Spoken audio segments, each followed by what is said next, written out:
Yours is like a chair. Yeah, it's not really I got blue stripes.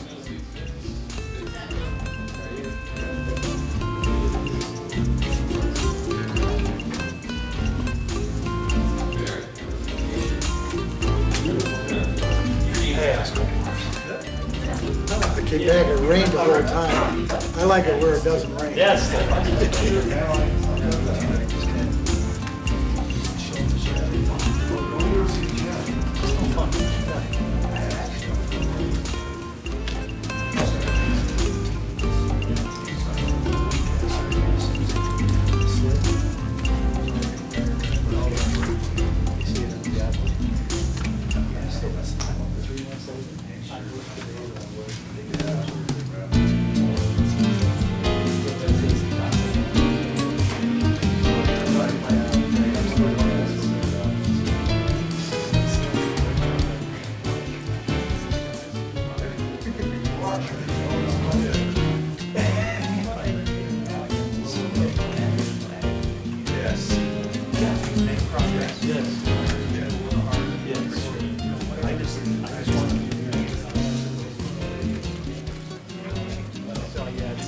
So I cut down the ones. It's good.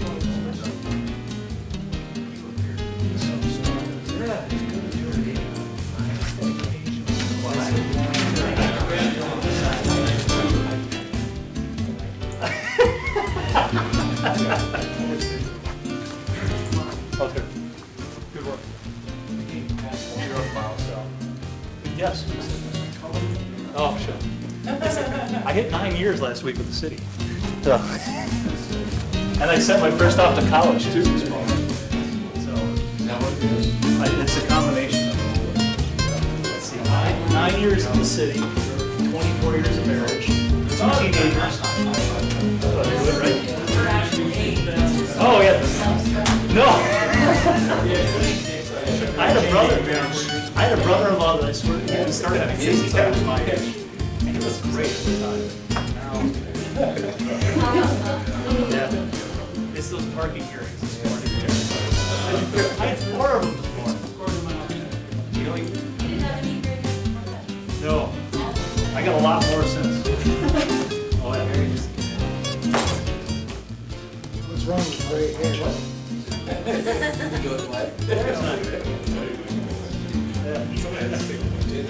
A little balance. What's wrong with gray hair?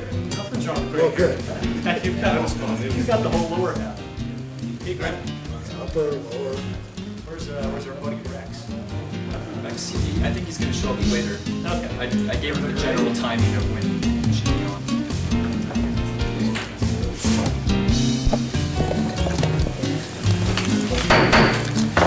I'd like to call to order the Carson Area Metropolitan Planning Organization. It's Wednesday, August 12th, 2015, 4:30 p.m. We're at the Community Center in the Sierra Room, 851 East William Street, Carson City, Nevada.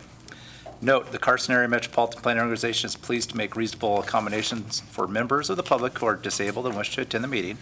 If special arrangements for the meeting are necessary, please notify Carson Area Metropolitan Planning Organization staff in writing at 3505 Butt Way, Carson City, Nevada, 89701, or comments at carsonareampo.com, or call Patrick Pittinger at 775-887-2355 as soon as possible. Requests for this meeting were required by 12 p.m. on August 10th, 2015. For more information regarding any of the items listed on the agenda, please contact Patrick Pittinger, Transportation Manager. Additionally, the agenda will be with all the supporting materials posted on the CAMPO website at www.carsonareampo.com, or is available upon request at 3505 Butt Way, Carson City, Nevada. The agenda, item A, roll call and determination of a quorum. Chairperson Fiera, Here. Vice Chair Erb, Here. Member Bunkowski, Here. Member Kroll, Here. Member Kimbrough, Here. Member McQuarrie, Here. Member Smolenski, Here. Member Rosenberg. Here. A quorum's present. Thank you. Item B is public comment. Members of the public who wish to address the MPO may approach the podium and speak on matters related to the MPO. Comments are limited to 3 minutes per person per topic. If your item requires extended discussion, please request the chair to calendar the matter for a future MPO meeting. No action may be taken upon a matter raised under this item of the agenda until the matter itself has been specifically included on an agenda as an item upon which action may be taken. Is there anybody from the public that came to address the MPO today? All right, then we'll move on. Item C for possible action, approval of the minutes. C1 for possible action, action to approve the minutes of the June 10th, 2015 meeting. Is there a motion? I move to approve the minutes of June 10th. All right, is there a second? Second. It's been moved and seconded. All those in favor say aye. Aye. Opposed? Motion passes. Item D, agenda management notice. Items on the agenda may be taken out of order. CAMPO may combine two or more agenda items for consideration, and CAMPO may remove an item from the agenda or delay discussion relating to an item on the agenda at any time. Item E is disclosures. Any member of the MPO that may wish to explain any contact with the public regarding an item on the agenda or business of the MPO. Are there any disclosures? All right. And we'll just keep on moving along. Okay, here's the fun part. Item F, public meeting items. F1 for possible action. To approve the proposed CAMPO federal fiscal years 2016 through 2019 Transportation Improvement Program, TIP. The staff summary. Staff has finalized a proposed TIP for the federal fiscal years 2016 through 2019. Thank you, Mr. Chair. As the form would indicate, we're looking for approval for our federal fiscal year 2016 through 2019 Transportation Improvement Program. It was brought to you as a draft during the last meeting. We did have a 30-day public comment period in which no comments were received. The format of the TIP is a little bit different this go around than most of you are used to seeing. We've worked very closely with NDOT. They've developed what's called an eSTIP, Electronic Statewide Transportation Improvement Program. So it's really allowed the state and the 4 MPOs to kind of streamline the process and allows for like faster approval between the MPOs, the state, and the Federal Highway Administration. The projects themselves, there aren't really any differences from the last time it was before you a month ago in draft form. Like I said, the format is a little different, but if you have any questions regarding any of the projects, I'd be happy to answer them. Thank you. Are there any members that have comments or questions for staff? All right. May I get a motion, please?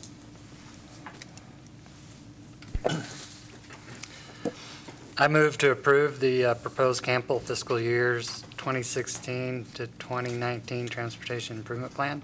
Second. Okay, it's been moved and seconded. Is there anybody from the public that came to address this issue? Seeing none, I'll call for the vote. All those in favor say aye. Aye. Opposed? Motion passes.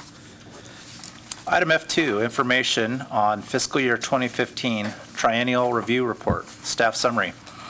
Every 3 years, CAMPO is reviewed by the Federal Transit Administration, FTA, to ensure compliance in 17 administrative areas. While no repeat deficiencies from the fiscal year 2012 triennial review were found, deficiencies were found in 5 of the 17 areas. Resolution of the deficiency is required by October 16th, 2015. Staff has already begun addressing the deficiencies. Thank you, Mr. Chair. Earlier this year, CAMPO did go through a triennial review, which is probably the Federal Transit Administration's most comprehensive of their standard forms of performance monitoring. And yes, while they did uncover some deficiencies or findings, as they call them, none of them were repeat findings from the previous triennial review. The FTA has since provided a formal report of the findings and the necessary corrective actions, so I'll just quickly touch on each one and explain staff's progress to date. For the maintenance category, in order to address the maintenance deficiency, staff has submitted the first of the 3 required reports demonstrating compliance to date and expects to submit the second one tomorrow pending availability of the data. For Title VI, CAMPO's Title VI plan was found to be lacking one element, which was a relatively newly added requirement. A draft system-wide service standards manual, which is the lacking element, has been prepared, and the final version will be ready for board approval at the September meeting.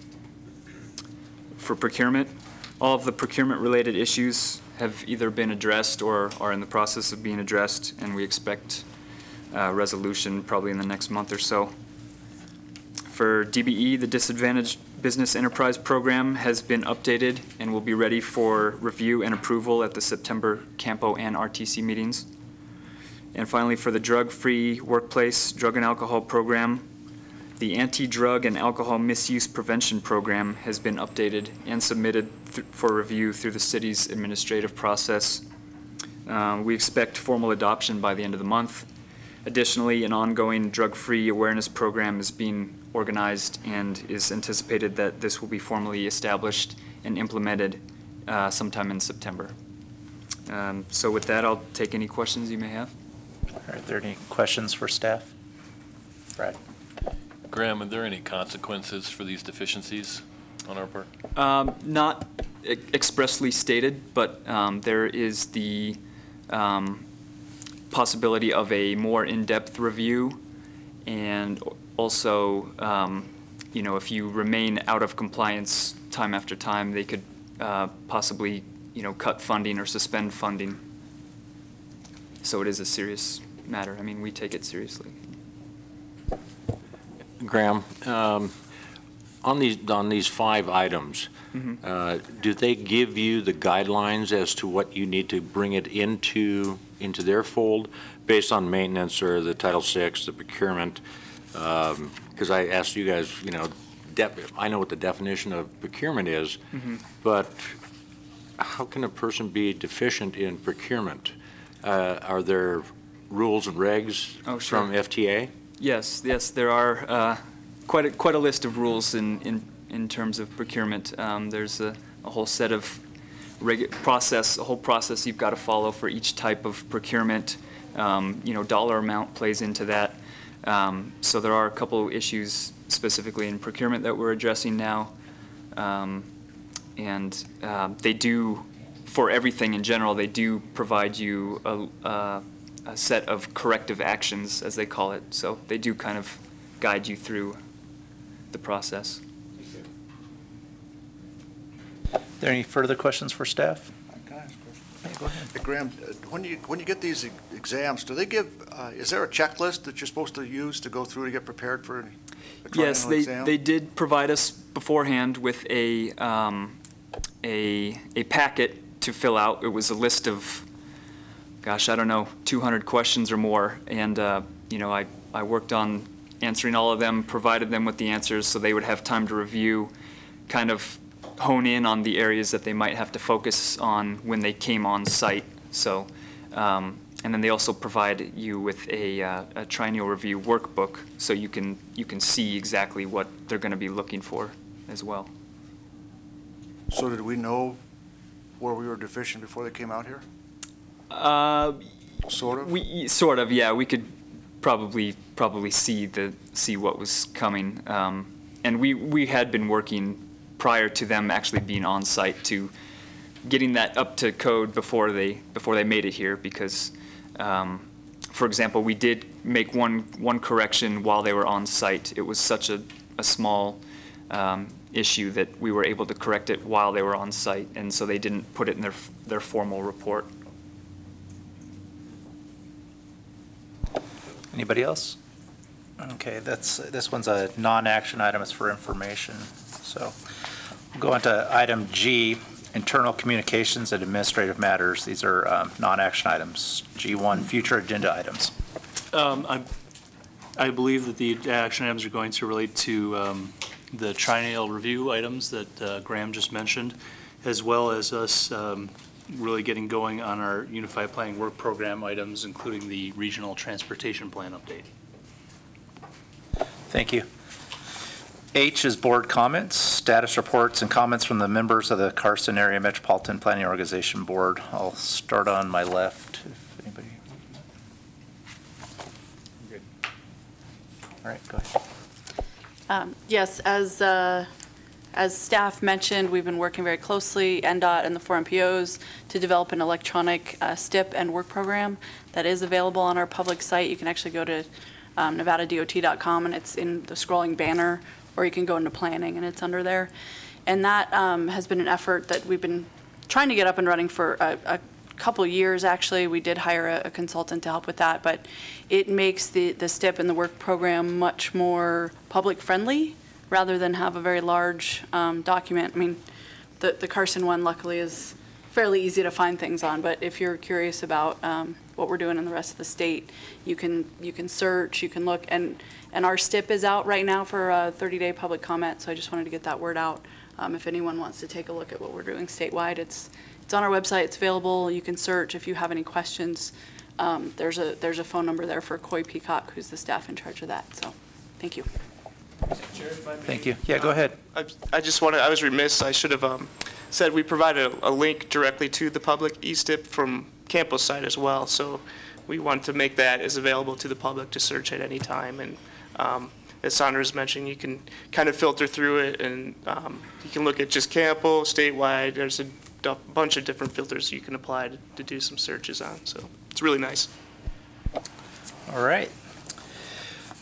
This leads us to item I, which is public comment again. Is there anybody from the public that would like to address the board? All right. Then we'll go for item J, which is for possible action adjournment. Do I have a motion for that? All right. We are adjourned, and the RTC meeting will start in approximately 5 minutes.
Center in the Sierra Room at 851 East William Street.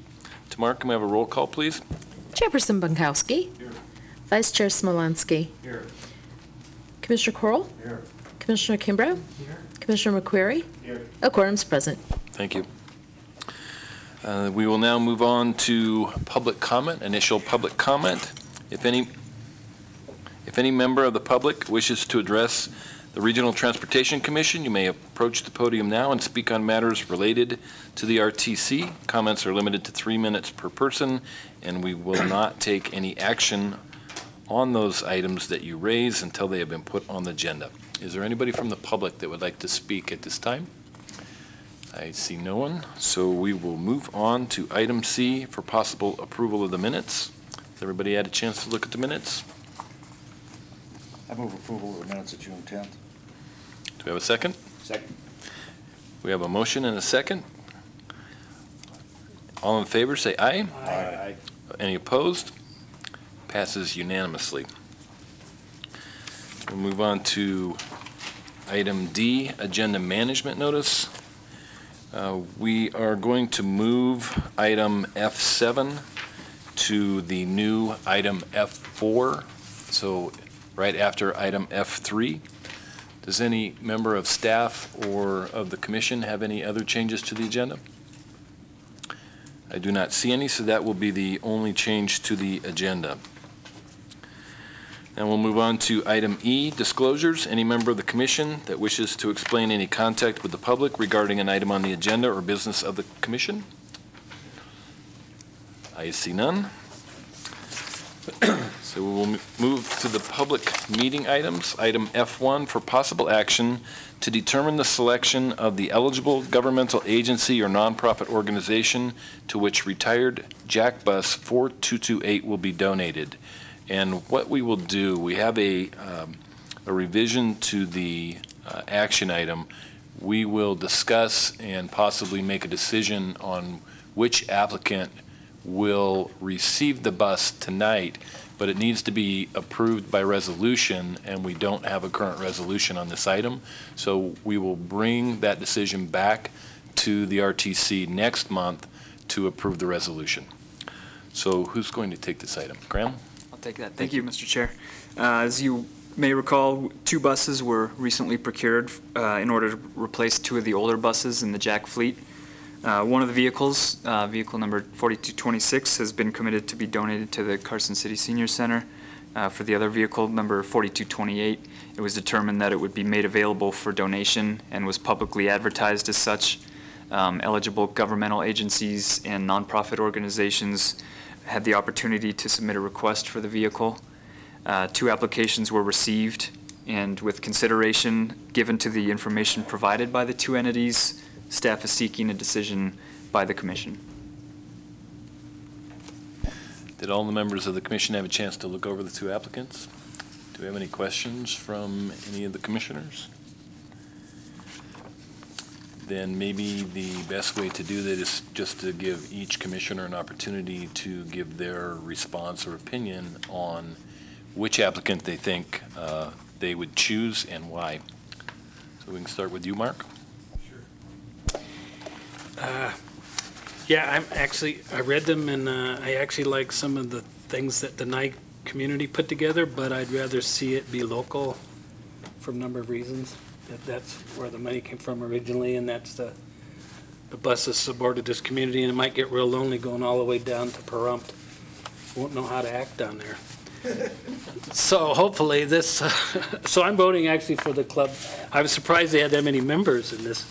And age 77 to 60, I just can't imagine these little tykes with 60-year-old guys in the ring with them, but that's how it works, I guess. So I'm for the Carson City Boxing Club, is what I get down to. And that's primarily because that's where the funding is local. Thank you, Mark. Rob? Yeah, I'm with Mark, because it's a local organization, and it benefits the youth and right here in our community, and that's my vote, too. Mayor? Rob and Mark said it just as well as I could say it. Jim?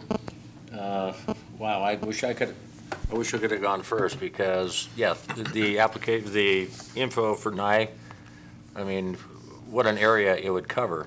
But Yeah, going back, since it is local, just like you said, Mark, I'd have to say keep it local.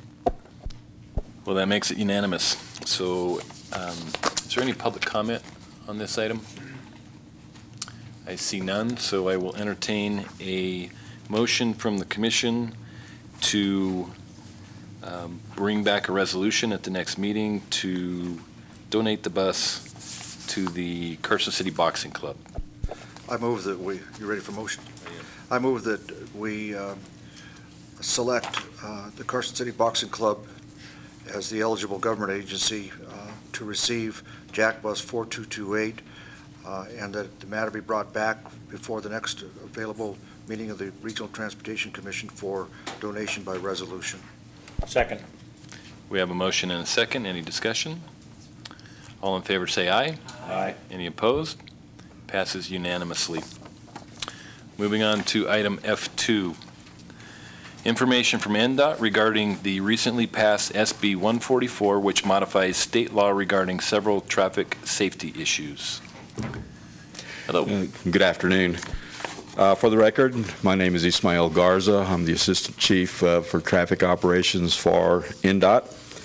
And I asked to be on this agenda just to introduce what NDOT is doing in order to implement this Senate bill, the provisions of this Senate Bill number 144, in the with the intent of having a consistent and uniform application statewide. So I'm reaching out to the stakeholders, such as this body and others around the state, to introduce this our initiative and to get your feedback, and just to let you know that we are doing this developing guidelines for a consistent and uniform application for your input, and to let you know that our intent is to develop a good draft of these guidelines and then circulate them to the stakeholders around the state for comments and revisions, with the hope that by doing that and by including all the various agencies that will have a input or a stake in this process, to take ownership of it and to adopt, if not the NDOT guidelines, at least something very similar to achieve the consistency and uniformity that we're trying to achieve. Just as a little background, the bill authorizes governing bodies and the DOT to designate pedestrian safety zones and providing for enhanced penalties, and that's all that it defines. It's at the discretion of the courts. And then it just goes on to say there's going to be a sign before the beginning of this pedestrian safety zone. There's going to be another sign at the beginning and another one at the end. And that's what we're trying to formalize, or to develop guidelines on how would this be done, where would it be done, under what conditions would it be done. And just to give you a little overview of where these guidelines are going,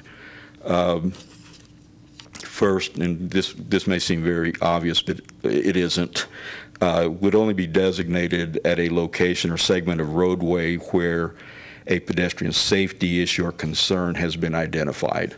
So we don't want, we want to avoid having these just being put up without due consideration for the effect on not just the motoring public, but also on pedestrians and bicyclists and all transportation users.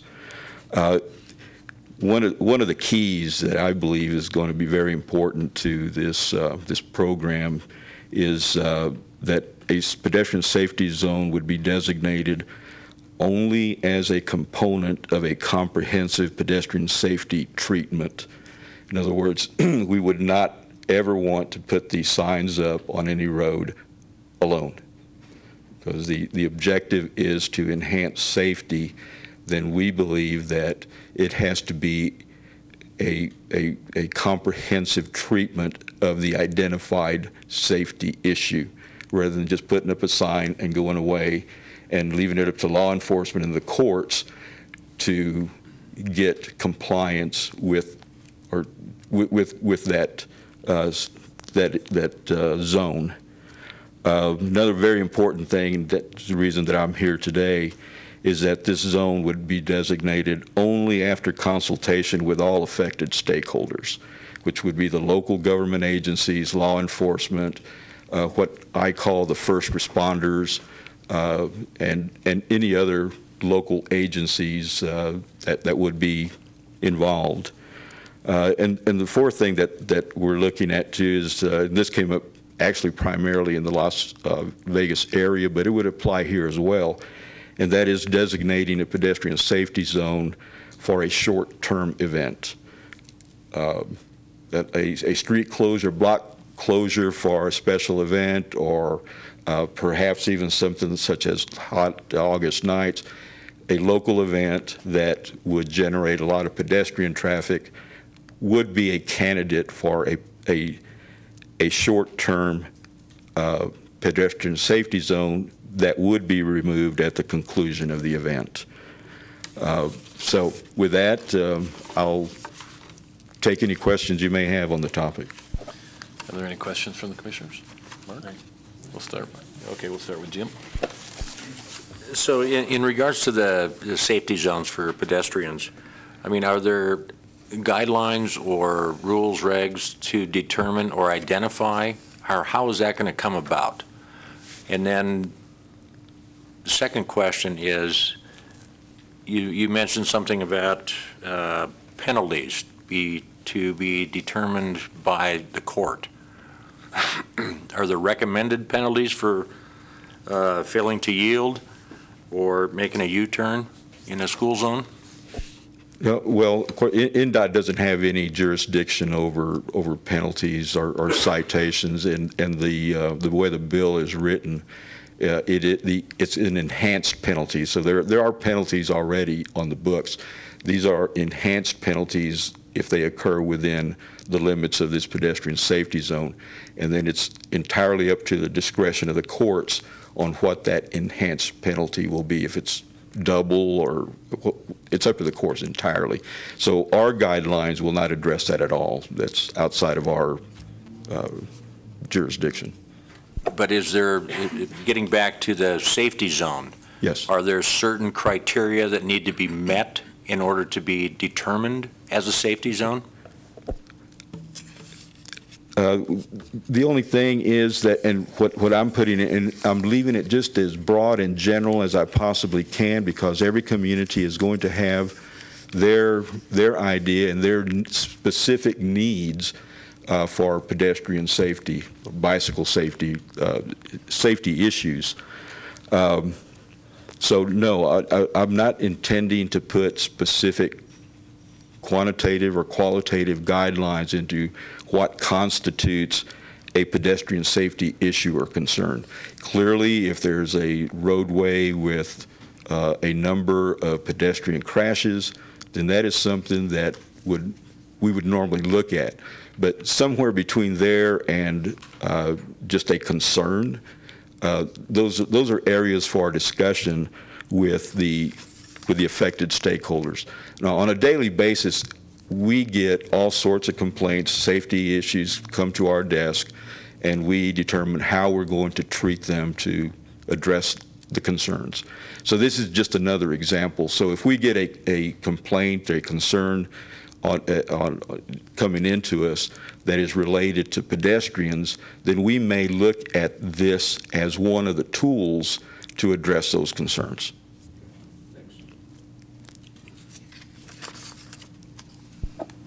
The signage that's going to be installed on the roadways, local, is the state providing that and installing that, or is that each entity has to handle that themselves? No, this is this is one of those unfunded safety programs. So no, we would NDOT would not be providing the signage. In fact, we have no jurisdiction over the local streets. What my guidelines, what the NDOT guidelines are directed at are state routes within your community. So we would like for all the local agencies to apply similar guidelines to the local jurisdiction roadways with the objective of making it consistent and uniform statewide for the benefit of the drivers that are going through there. So if they go through one of these pedestrian safety zones on a state road, it's going to look a whole lot like what they're going to see on a local street. So that there's, minimize the confusion, drivers know how to act, how to react, and what to look for when they see one of these signs. And in my experience, drivers generally don't see a whole lot of signs. So that thing I've got in here about this is only as a component of a comprehensive pedestrian safety treatment system. That's the only way that we believe that we can get the driver's attention. The sign is there as a regulatory thing to set for the police, law enforcement, and the courts to be able to enforce it. But we believe, in our experience, you have to have something other than just a sign by itself to really have the desired effect of having drivers be more cognizant of their surroundings and pedestrians and other vulnerable road users that they are encountering. If I may, just a related thing. This is an instance where there are this is one of the implications of what the city has done in the past, which is that we've worked with the Nevada Department of Transportation to facilitate the transfer of many of the larger roads in Carson City, which used to be state routes. So, the college parkways and Stewart and William and all these roads that we're aware of that used to be state routes, NDOT will not be evaluating those for these because there are roads now. But we certainly want to work with NDOT and be consistent with them. Thank you.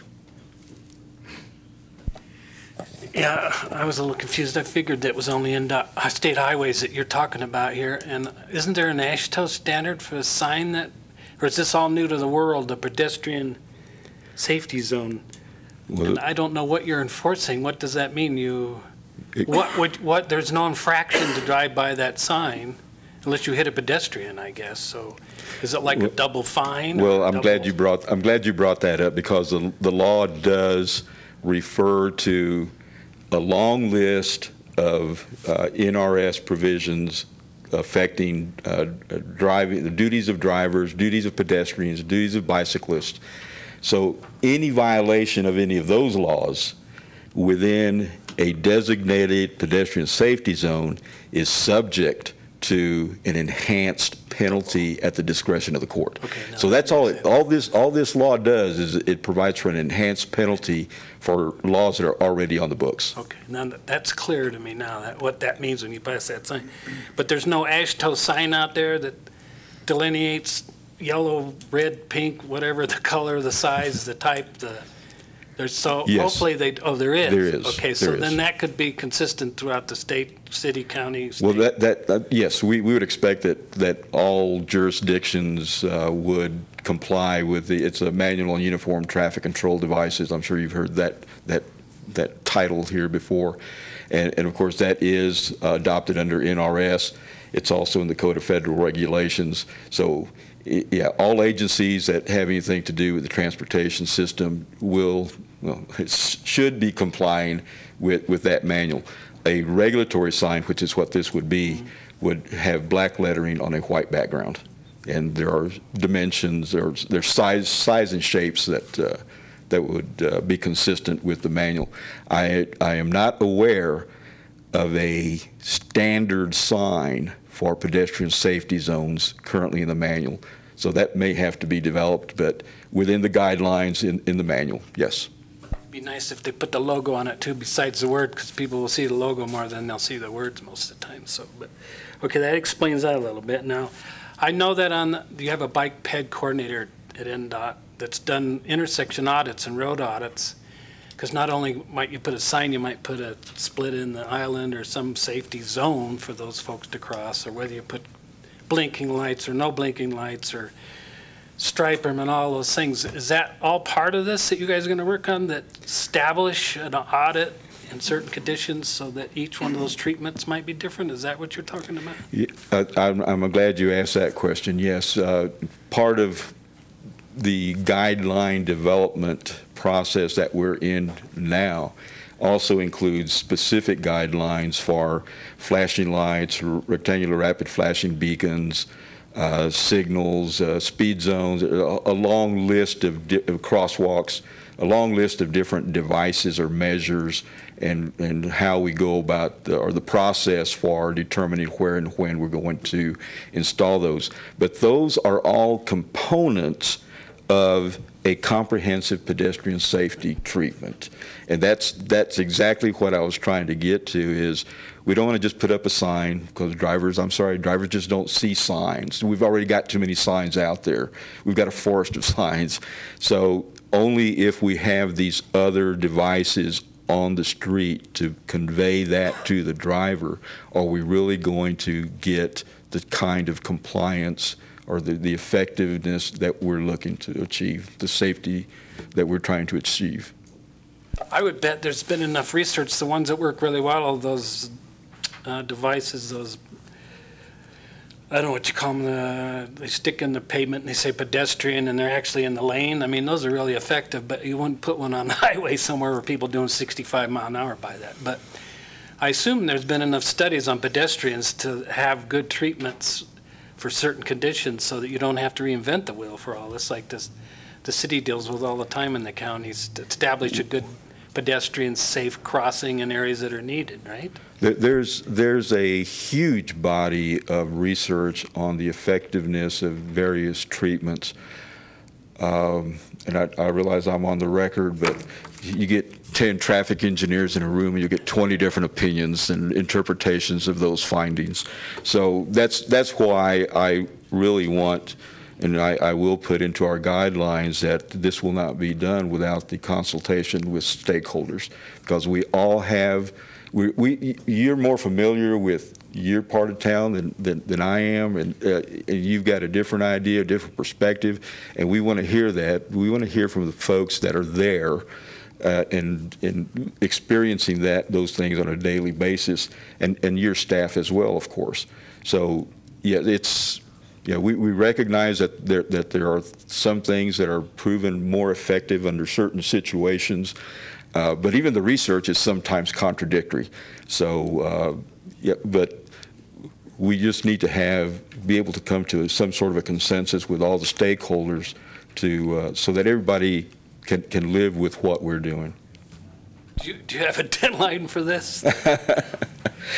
To work this out with all the different groups and people? I mean, it's an important issue in this state because a lot of pedestrians are killed. So I think this is really important, and I hope you involve the Bike and Ped Board, because you have another political body that works and supports that in the communities too. So, but you've got a tough road to hoe here, all the different treatments and things with the cities and counties. So did you guys, like next year, you're going to sit down? Well, the guidelines, my goal is to finish these guidelines internally to NDOT by the end of this month. Oh. And then we've got layers and layers. We'll go out to our different divisions and our different districts for their comments and input, and then we'll come back out a little bit further, another layer, come out to the local agencies and get input.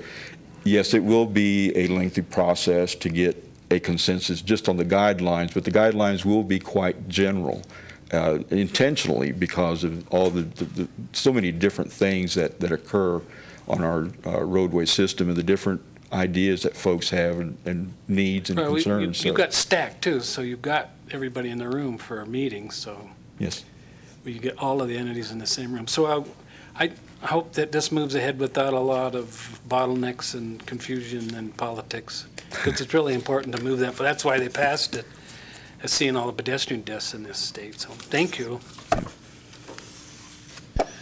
So if I understand correctly, first you will do the guidelines and you will get input from the stakeholders on that. Once you have the guidelines finished and adopted, then at that point you would go out and actually start looking at what areas on the state roads where you may want to implement pedestrian safety zones. And that also would be done in conjunction with the stakeholders, and you would like us locally to implement similar policies and procedures on our local roads. Is that correct? Yes, sir, that is absolutely correct. And we won't be looking for places to install these. I've got a backlog already. We have a lot of pedestrian crashes throughout the state, and so we are getting complaints, or we're getting feedback from our district offices and local agencies on where the pedestrian safety issues are. And so this is just one tool in our toolbox. We're looking at doing a whole lot of other things, the different devices and measures that we already have in our toolbox. This is just something on top of that.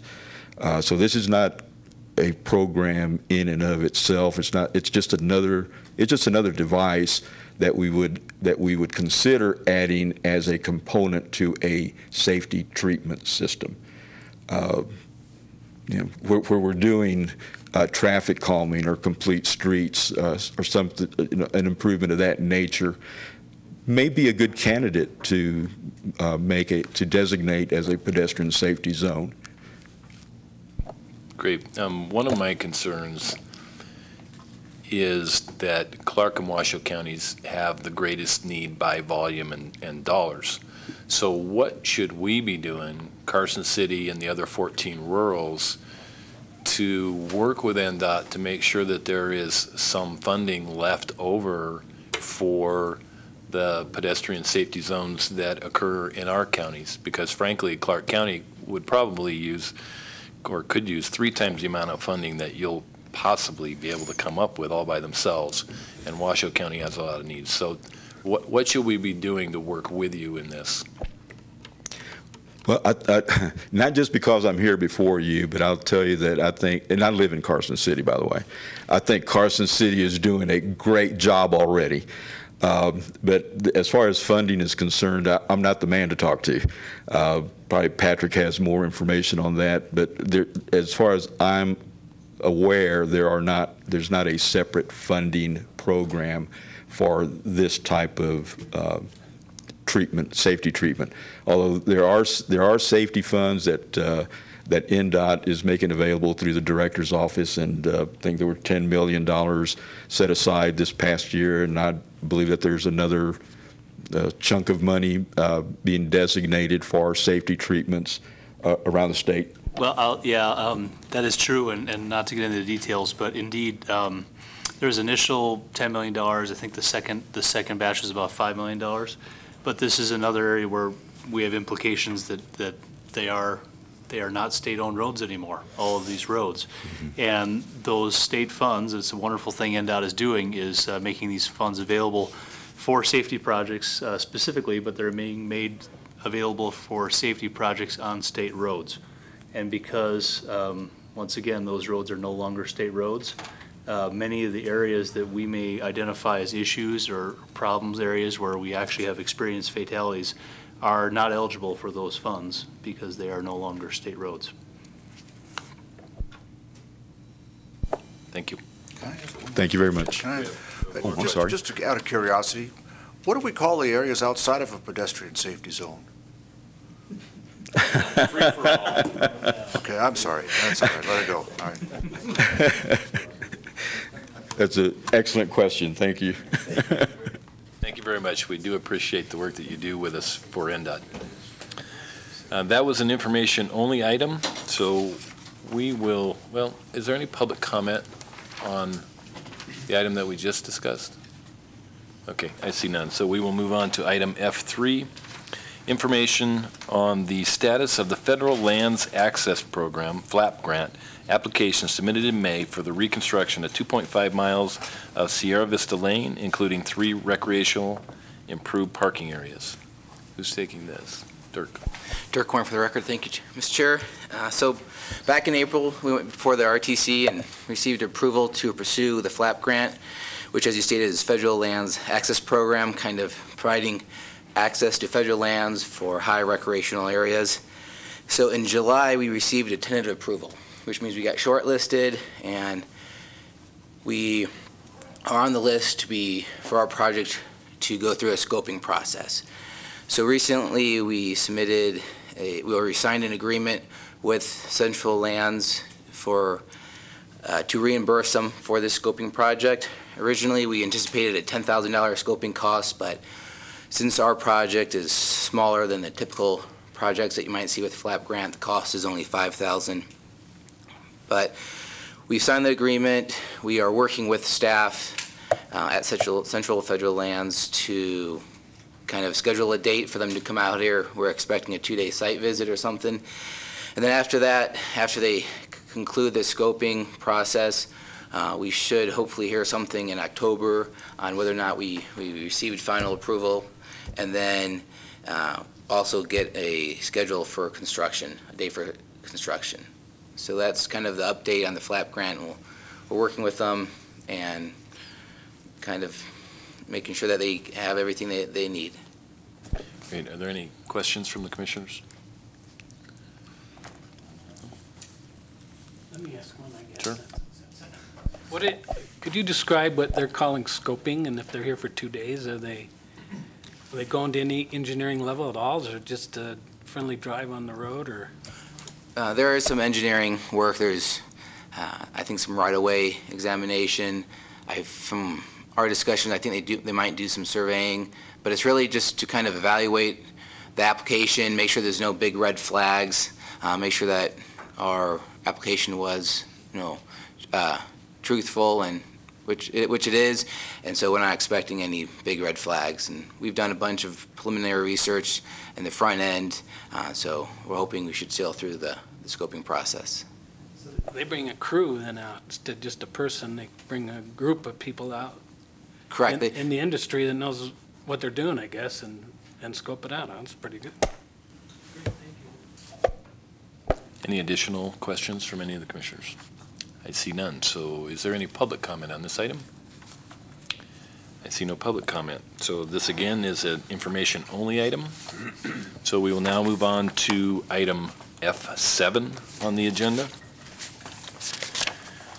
For possible action to approve contract number 1516-018 pursuant to NRS 332.115 subsection 1B and NRS 625.530 with Ecolane USA Inc. to provide transit service software and support software for the Jump Around Carson bus system through December 17, 2017 for a not-to-exceed amount of $69,666 with 2 additional 2-year maintenance options at $6,500 per year to be reimbursed by Federal Transit Administration 5307 grant funds at a rate of 80%.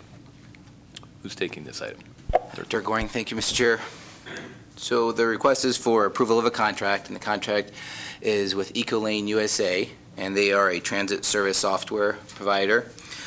We've been working with a gentleman named Rex Clark, who is the Vice President of Ecolane, who's also here in the audience. He doesn't have a presentation, but he's here for any questions. So we've been researching transit softwares, providers, and we found that Ecolane USA is going to provide performance advantages at a reduced cost of what we're paying now. With that said, there's, if approved, there's going to be about a 4-month rollout period where they customize and they develop the software, and they work with our staff as well as staff of JAC operations to make sure that everyone's ready for implementation. We have an implementation date of December 17th, which is 2 weeks prior to the end date of our existing contract with our current provider, and that is to make sure that our bus services aren't left without any software for paratransit scheduling services and whatnot.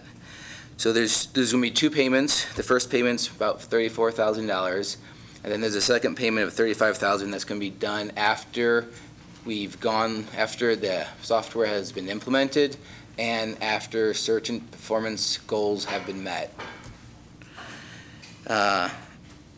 There is some language that we made a change. There is some discussion questions about language that was in the price proposal. I'm going to have Graham pass it out.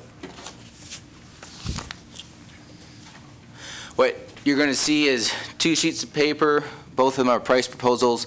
The first one's going to have highlighted language. And after talking with Rex about the language, both of us agree that there's no financial implication of this language, so the best solution was just to delete the language. So the new price proposal is just deleting the language that's highlighted in front of you.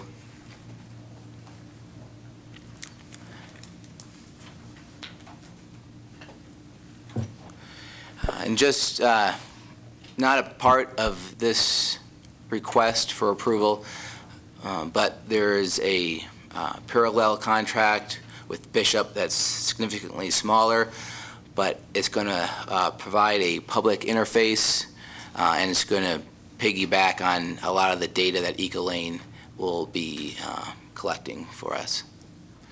So that's all I have. If there's any questions, I'm available. Thank you, Dirk. I did have a question that I discussed with Patrick, and that is on the ending date of the contract. It seems like it would make more sense for the contract to end on December 31st, 2017, rather than in the middle of the month. Did you?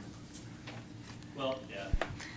He's prepared too, but yeah. So basically, it's a 2-year period, and the dates that we have here, I think that while it is more convenient to have it end on the 31st of the month, I don't think there's any actual issues with what we have before you, because we do have 2 additional years.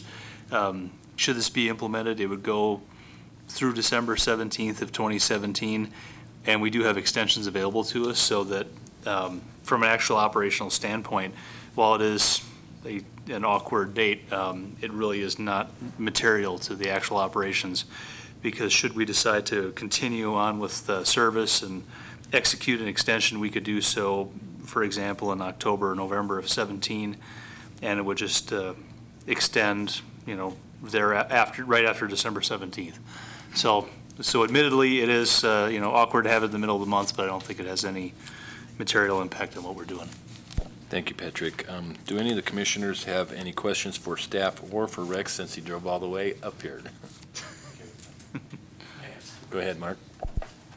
I'm going to take this opportunity. I know it takes up time for the board, but I'd like a little education about this software and what it does. I saw it counts people. It looks like you can use Androids and get some involvement with the precise. So if you could give us a little Reader's Digest version maybe of what this software does. And then it says it will take several months to learn, and there's like a 2-week period in there to learn all this. So I was kind of confused by several months. Rex, could I have you come up to the podium? Sure.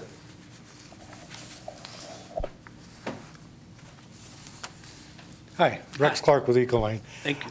Yes, if you don't mind, I will give you the answer to that. You want me to go through that? Yeah, the Reader's Digest version. Yeah, I won't get out the charts and everything to do that. Okay, first, a little bit about the software itself. What the software does is it improves your productivity, your on-time performance for your paratransit operations. On the paratransit side, we input all of the trips, and then our software schedules the delivery, the pickup and delivery of those trips. That's the core to what the paratransit side of it. On the fixed route, our software tracks where the vehicle is as it's going down the road and tracking through the road. Learning it in several months. That's what we actually began that process, started talking a little bit about it today, and over the next, between now and December 17th, is that several months period of time where we do all the training. We'll be live on December 17th, and then from that point, the reason for that date was to give Carson City the opportunity to run parallel if there was anything that they were afraid of, that they could look at it and see and make sure that everything was going perfectly. In truth, we'll be parallel probably mid-November, in truth, when we actually get it up and running. So you'll know long before that. Can the public with an Android or a phone see where the bus is at? Is that what you're telling me a little bit too? Yeah, and that's the second piece to it. That's the Bishop Peak piece to it, where they're developing, I'm sorry. No, it's okay. Okay, where they're developing some applications for you. What those apps do is they read our data off the MDTs, and we're using Android MDTs, off-the-shelf MDTs. Help me with that acronym there. MDT, I'm sorry, mobile data terminals. Okay, so they're terminals that are put into the buses that display all the trips in the paratransit and display all the stops in the fixed route. So on those MDTs, we put a piece of software, we use off-the-shelf Android Motorola's or Samsung Galaxy tablets that are running on the Android operating system. We put those into the buses, and that's what the driver interacts with. Well, that data is then put into a database, and Bishop accesses that database to be able to push the data out to the public. Thank you. Good. Okay. Any other? Go ahead, Dirk. Just some important things to know is that the software also helps us comply with federal regulations with regards to when you have paratransit and scheduling. There's a lot of federal requirements, such as when someone calls in, you have to be able to respond in so many hours, and you have to be able to, if they have an appointment, you have to be able to respond within so many hours, and so that the software helps us achieve and meet the federal regulations. Do we have any additional questions from the commissioners for Rex? Thank you very much, Rex. Thank you. I do have a question for either Dirk or Patrick. Why are we switching providers? Is that because of price or customer service or quality of software? I'll take it.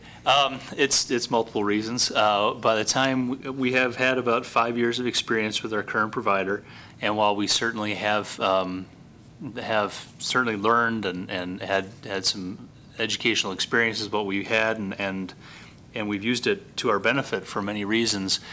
We did see a need both for productivity purposes and advances in technology, and also cost over time, because it's not just the initial cost, it's also we also look at the maintenance costs over time. There have been some advances made in technology, and we always want to stay abreast of what's out there and keep our eyes open and not locked into one option. And we did have an opportunity to speak with multiple references, other agencies. I spoke to one personally that made the same transition that we did, and they're very pleased with the benefits that they've received. So we think we're doing this for multiple reasons: productivity and cost, and ease of use as well. Thank you. Is there any public comment on this issue? I see none, so I'll bring it back to the commission for discussion or entertain a motion. I'll make a motion. I move to approve contract number 1516-018 pursuant to NRS 332-115, parentheses 1B, and NRS 625.530 with Ecolane USA Inc. to provide transit service software and software support for the Jump Around Carson bus system through December 17th, 2017, for not to exceed amount of $69,666 with 2 additional 2-year maintenance options at $6,500 per year. Do I have a second? I'll second. I have a motion and a second. Any discussion? Seeing none, all in favor say aye. Aye. Any opposed say nay. It's unanimous. Thank you very much. We will now move back to item F4. Information on the introduction of a student taxi cab voucher program between Western Nevada College, Capital Cab Company, Inc., and the Jump Around Carson Transit System. Dirk. Thank you, Mr. Chair. Dirk Waring for the record. So staff is introducing a student taxi cab voucher program, and the program is going to replace last school year, so 2014-2015 school year, WNC bus service. And that bus service was designed to provide transportation off WNC after the fixed route bus route ended. So what we found out when we spoke with staff at WNC and passengers of that service is that it's an invaluable service. There's folks with disabilities or financial limitations that limit their ability to get transportation. And so this service will satisfy that and provide a safe transportation to these students. And due to the voucher program being a on-demand type program, we are finding that we'll be able to serve more people at a lower cost. And so that's why we've decided to move ahead with the program. And we've been working with Capital Cab Company and WNC, and have had a good experience with both parties, and have nothing bad to say about the folks we're working with. So I'm available for any questions. Any questions from the commissioners? I didn't understand the dollar. $1 to get on the cab, is that? Oh. Where did that kind of originate, and why is that part of that? There's a dollar cost for the fixed route, so it's kind of following that, copay or fare, if you want to call it, and so that's kind of their contribution to the service. You just picked it out of the sky, maybe? No, the dollar is from the cost for a student to ride on Jack fixed route. Right now is $1, so that's where the $1 came from. So we're replacing an extended service that we provided last year on the buses with a taxi cab service because it reduces our cost overall. It costs us less to subsidize the cab fare and provide it to the specific number of people that need that service rather than to operate an entire bus up there. Is that correct? That's correct. Well, that must be assuming you got a certain range where they can be picked up for $1 instead of going to Gardnerville or Correct, yeah. The program is limited to the limits of Carson City, and we do exclude folks going up Highway 50 to the lake, so we keep it within the city boundaries. And we try to be conservative in our cost estimate, not knowing if someone might take a ride from WNC all the way to Costco area or downtown. So we tried picking an average number to figure out what the expense was going to be. But as a safeguard, we did limit the contract with Capital Cab to $15,000, kind of just as a maximum price. So I guess you encourage them to tip the driver, I guess, because it's not part of the... Actually, in the contract, gratuity is prohibited. And that was actually after discussion with Capital Cab. Right, so the cab company is still being paid. It's just that the fare pays the $1 and then we subsidize the balance. Okay. Any additional questions? Seeing none, is there any public comment on this item? I see no public comment. This is an information item only, so we will move on to item F5 for possible action to approve Amendment 1 to Cooperative LPA Agreement Number PR 165-14-063 between the Carson City Regional Transportation Commission and the Nevada Department of Transportation for the East William Street Shared Use Path Project. I'll take that one. Thank you. So what you have before you is a proposed amendment to an agreement we have with NDOT. This is for the William Street Multi-Use Path Project, which we did receive Transportation Alternative Program, or TAP funds, for. Unfortunately, this project's been on the books for a while, and when the original estimate was made, and between that time and when the contract was awarded to construct the project, the successful bidder was much higher than what the original estimate was. And that was largely due to an increase in materials that had taken place. So as a result, we worked with NDOT to basically have more money put onto this grant that's coming from the same funding source, the TAP program. And this will allow us to honor that contract, complete the project, which is a much needed project, and that's pretty much the gist of it. I'd be happy to entertain any questions. Do you have any questions from the commissioners? The additional $4,211 in local funds, where is that coming from? Yes, I'm sorry. So what we requested to be added on to the grant was $80,000. This particular program requires a 5% match. So as you rightly pointed out, it's kind of a nominal increase of 4211, which is coming from the RTC fund. Thank you, Dan. Is there any public comment on this item? I see none, so I will bring it back to the commission for either discussion or I will entertain a motion. Motion. I move to approve Amendment 1 to Cooperative LPA Agreement Number PR 16514-063 between the Carson City RTC and Nevada Department of Transportation for the East William Street Shared Use Path Project. Do I have a second? Second.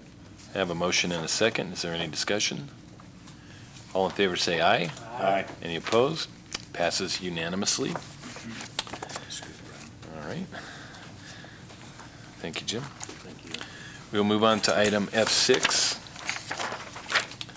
For possible action to approve amendment number 5 to contract number 910-182 with MV Transportation to exercise the third and final of 3 one-year options for the operation of the Jack Fixed Route and the Jack Assist Paratransit Service from October 1st, 2015 to September 30, 2016 for a total cost of $701,802. Who's going to take this one? Graham? That's me. Thank you, Mr. Chair. I'll just quickly start off by mentioning the updated documents that I gave to you earlier.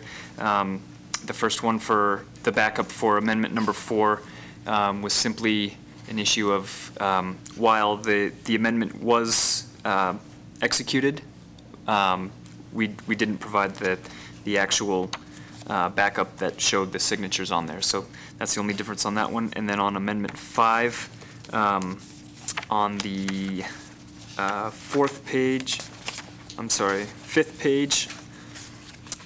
there was the date on the first line under contract acceptance and execution should have been August 12th, which is today, instead of June 10th, which was the date of the last amendment approval. So I'll give a brief background of the contract as well.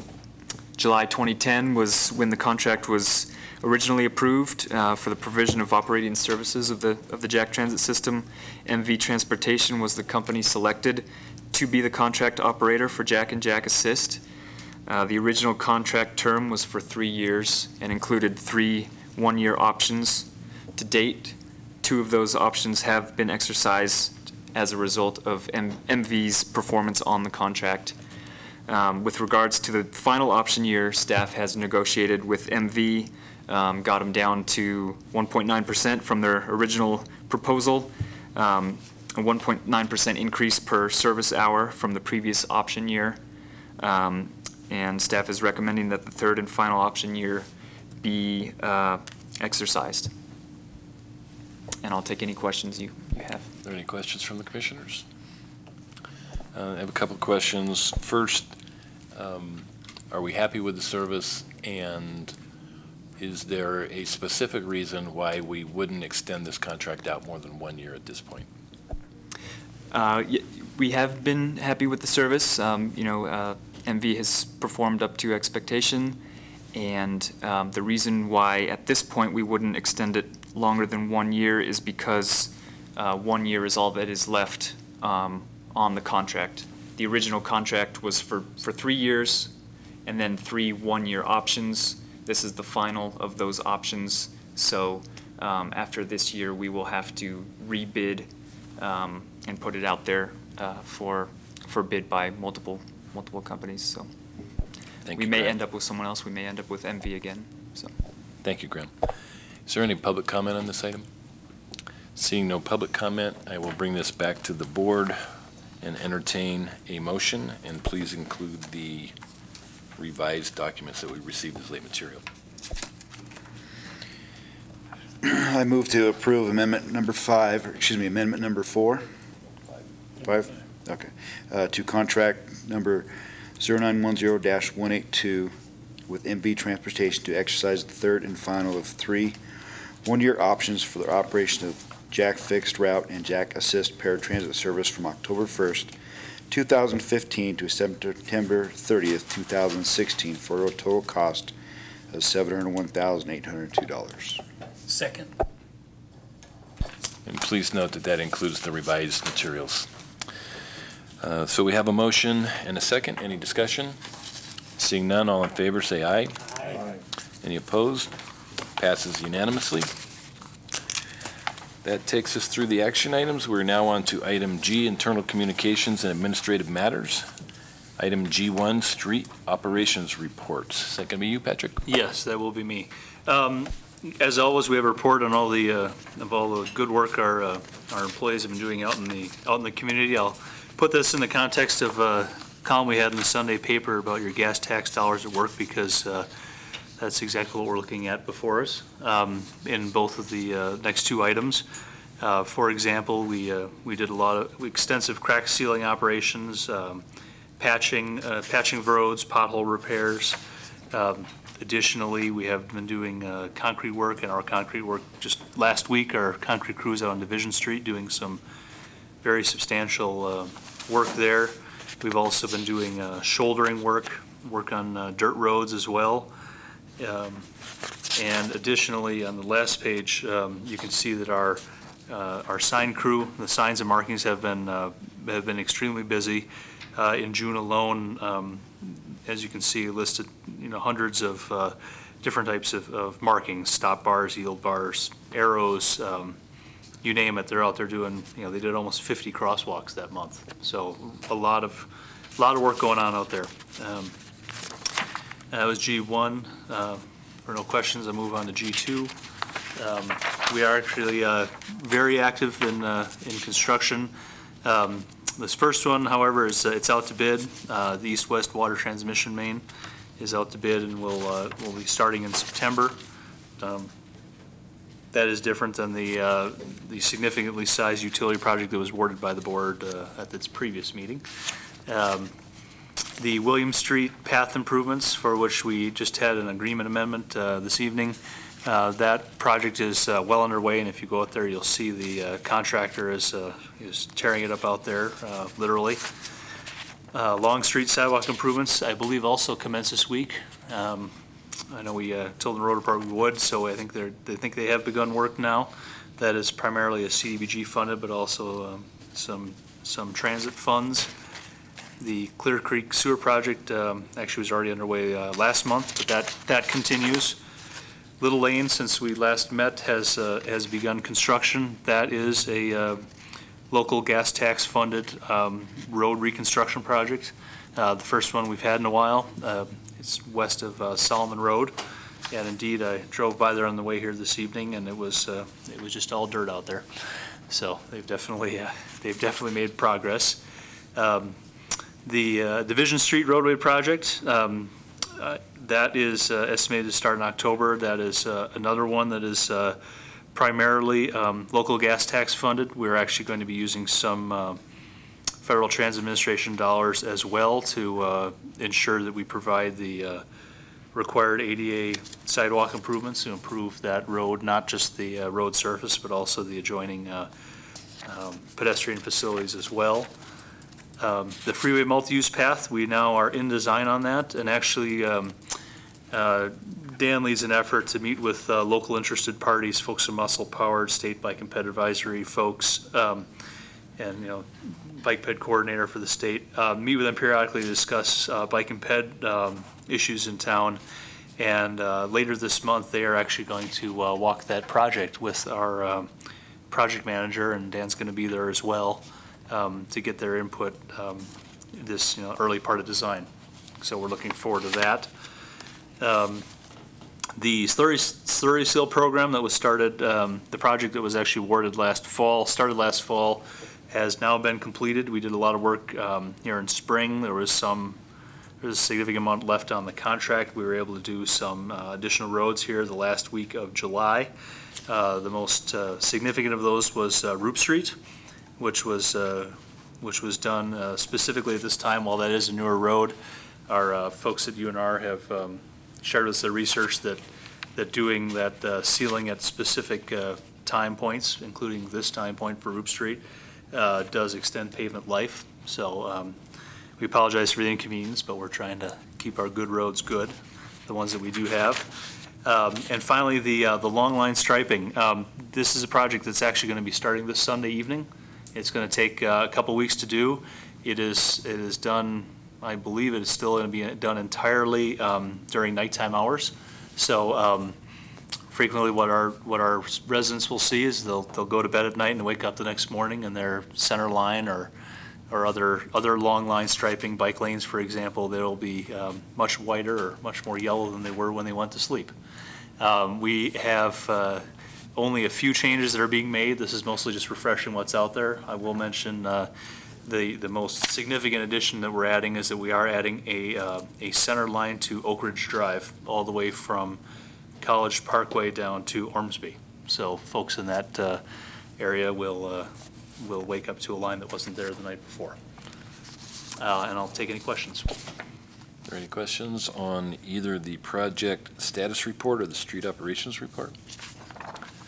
Seeing none, we'll move on to item G3, future agenda items. And let's see, and for that we have, I believe there is something in the triennial that was mentioned, triennial review for FTA that was mentioned during the CAMPO meeting that will be before this body as well, that both CAMPO and RTC will have to act on. Yeah. Importantly, we'll be before you with our ideas about the use of the sales tax fund that the board acted to have transferred to the streets fund for customer-driven street repairs. We're working on that. We expect to award the Division Street project, which I just discussed. This is a scheduled time point in September for Danny Rotter and the downtown project team to come back before this. It's about every other month, so we expect that next month. And then, as determined this evening, the resolution to enact that bus donation that was discussed at a previous item. Any of the commissioners have any additional items to add? Can I ask a question? Sure. Can you explain that sales tax to road tax by Yes. customer complaint Yes, or something? the item that we'll be bringing back before you, several months ago, the Board of Supervisors acted to, and one of the members of the board can correct me if I misspeak, to transfer a portion of the sales tax revenue from the last fiscal year that came in, this is a positive unbudgeted balance. We expect that to be approximately $300,000, but those numbers won't be finalized until the end of August for the June numbers. And as part of the board motion, we are specifically to seek out projects that are responding to citizen complaints. So, for example, we receive complaints about wide cracks in roads. So that's something that we could look to be addressing.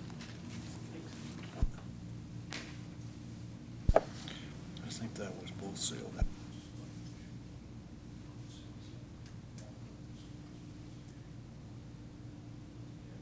Yeah. The mayor was just saying that was C-tax, not just sales tax. It was just the budget. Specifically sales Was tax. specific, okay. It's a budget Excess item, line budget item, item. essentially. Yeah, which is a big difference. I appreciate it, as I said. Yeah. Please correct me if I misspeak. Thank you. By the way, good picture in the paper on Nevada Business Magazine. Oh, thank you very much. So we'll move on to item H, which is commission comments, status reports or comments from the members of the RTC. You have anything, Mark? Rob? Nope. Mayor?